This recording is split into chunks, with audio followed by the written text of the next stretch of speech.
Հարգելի գործընկերներ, ես նախ ուզում եմ մեր քաղաքացիներին բացատրել, թե ինչ տեղի ունեցավ քիչ առաջ։ Ազգային ժողովի նիստերը վարելու առաջին իսկ բայց ինձ թվում է բոլոր գործընկերները նկատած կլինեն, որ ես ընդգծված վերաբերմունք ունեմ առհասարակ դահլիճի կարգապահության նկատմամբ, ու իդեպ դա անում եմ առանց խտրականության։ Թե մեր խմբակցության նկատմամբ եւ թե ընդդիմադիր խմբակցությունների նկատմամբ, եւ դա նույնիսկ իմացա, որ արժանացել է ընդդիմադիր падգամավորներից մեկի, տենց կոշտ գնահատականին, թե ինչու է նույնիսկ սեփական թիմակիցներին նախազգուշացումներ հայտարարում եւ այլն։ Ազգային ժողովի կանոնակարգ օրենքը նիստը նախագահողին տալիս է լիազորություններ, եւ այդ լիազորությունները կիրառելի են։ Այդ լիազորությունները ուղղված չեն որևէ մեկին նսեմացնելուն եւ որևէ մեկին վիրավորելուն, բայց հազար ներողություն, երբ որ падգամավորի նկատմամբ կիրառվում է նախազգուշացում եւ ասվում է լռեք հարգելի պարոն Էսինչյան եւ հարգելի падգամավորը տեղից ասում է չեմ լռի, ես է ձեզ եմ նախազգուշացում հայտարարում, դրան հաջորդում է հաջորդ կարգապահական տույժը, դրան է հաջորդում է հաջորդը դահլիճից հեռացում, ու երբ որ падգամավորը ասում է, որ ես երբ ուզեմ այդ ժամանակ դուրս կգամ, այդ ժամանակ նիստը նախագահողը պետքա ցույց տա, որ չէ, դա այդպես չի, երբ որ նիստը նախագահողը ասում է լքեք դահլիճը, դուք լքելու եք դահլիճը։ Հակառակ պարագայում ուրիշ արտահայտություններ մի արեք, որ հետո այդ ձեր արտահայտությունները բան չլինի, բայց ես իրականում ավելի շատ ուզում էի այս պահին ազգային ժողովի շենքը ըստ երևույթին լքած ուժեղ Հայաստան խմբակցության հետ խոսեի փոքրինչ նրանց ղեկավարի այստեղից ունեցած ելույթի մասին, որտեղ այդ ելույթի համար չգիտեմ ինչ էր։ Ես անկեղծ ինչքան տենց լսեցի այդ ելույթը, այդքան իմ համար ուղղակի աբսուրդի ժանրից էր։ Հասկանում եք Սերժ Սարգսյանի փաստացի հանրապետական կուսակցության շարունակությունը այստեղ ուժեղ Հայաստան դաշինքը այստեղ եկել է ասում է դուք պատերազմի կուսակցությունն եք, դուք մեզ մեղադրում եք նրանում, որ Ռոբերտ Քոչյանն էր մեր թեկնածուն։ Հարգելի գործընկերներ, եկեք ձեզ մի հատ պարզ բան ասեմ։ Միջև ընտրությունները առհասարակ ուժեղ Հայաստանը ամեն կերպ փորձում էր ցույց տալ դիստանցավորվել Ռոբերտ Քոչյանից ու նրա Հայաստան դաշինքից։ Այդպես է, թե այդպես չի։ Ամեն կերպ ցույց էին տալի, թե իրանք իրար հետ կապ չունեն։ Այն մարդ ընտրությունների գիշերը հենց եկավ, հենց այդ քվյատուփերը բացեցին, մեկ էլ իրանք մամուլներով սկսեց գնալը, միասնական ընդդիմությունը միասին այսքան ձայն է հավաքել։ Միասնական, բայց ընդդիմությունը, որ միասնական էր միջև ընտրությունները, ինչի՞ չէիք ասում։ Մենք ասում էինք, որ դուք միասնական եք։ Այո, ես անձամբ ասում էի, որ Սամվել Կարապետյանը եւ Ռոբերտ Քոչյանը միևնույն դաշինքի մեջ են։ Եվ գիտեք ինչ, որպես ապացույց, Էսա, որպես ապացույց, մի խմբակցությունը դուրս եկավ, մյուսը հետը դուրս եկավ, որպես ընդդիմություն գործում են նույնական, միասնական ընդդիմություն Ռոբերտ Քոչարյանի հետ։ Իրենց հետընտրական վարքագիծը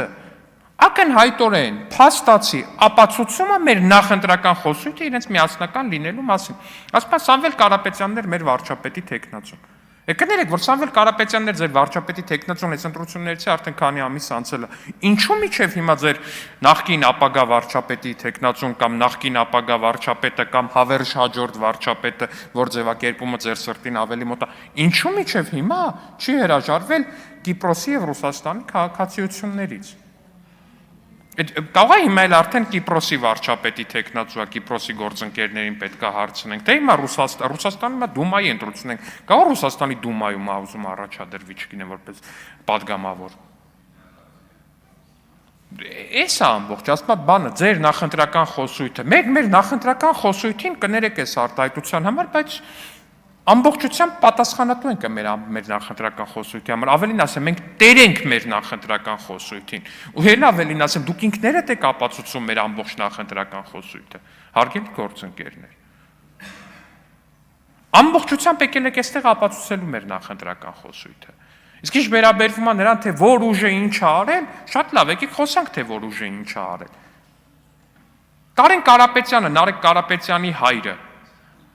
երբ որ հանրապետական խմբակցության նախագահ էր, հետո Սերժ Սարգսյանի աշխատակազմի ղեկավար էր ու հեղափոխության օրվա դրությամբ էլ հանրապետական падգամավոր էր։ Քանի հազար դրամի թոշակ էր թողել Հայաստանի Հանրապետության թոշակառուներին նվազագույն։ 16,000 դրամի, դուք 16,000 դրամ թոշակ տվող կուսակցություն եք, դուք 16,000-ի կուսակցությունն եք, հարգելի գործընկերներ։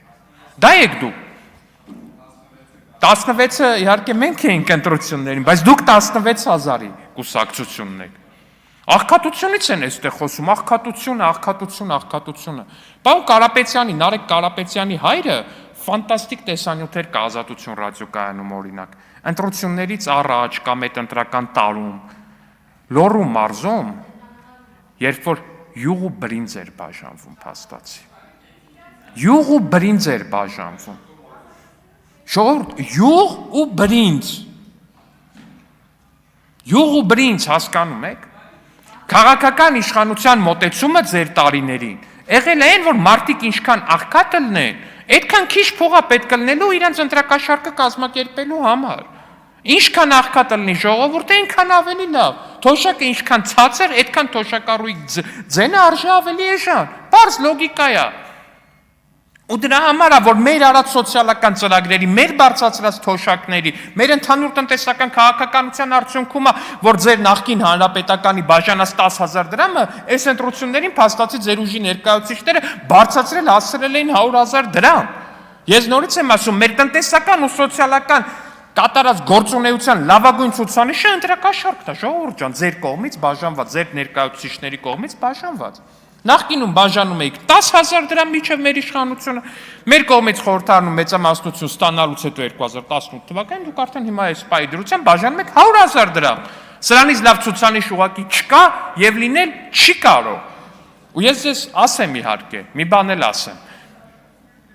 Բարբերաբար այստեղից խոսվում է թոշակները բարձրացնելու բացասական կոնտեքստի մասին, թե բա դա էս էր, դա այն էր, դա իր մեջ պարունակում էր սոցիալական կաշառքի որոշակի դրվագներ, այսպես, այնպես, բա ինչ պարտադիր էր բարձրացնել։ Սիրելի թոշակառուներ, հանկարծ չմտածեք։ Էլի բարձրացնելու ենք ձեր թոշակները, ինչպես խոստացել ենք նախընտրական շրջան։ Ու բարձրացնելու ենք բոլորին, անկախ նրանից, թե դուք մեզ եք ընտրել, մեզ չեք ընտրել, անկախ նրանից, չգիտեմ, օրինակ ձեր թոռնիկները գուցեև ուժեղ Հայաստանի падգամավոր են, Հայաստան դաշինքի падգամավոր են։ Մենք ձեր թոշակները բարձրացնելու ենք, ուզեք, թե չուզեք։ Այսքանը, շնորհակալություն։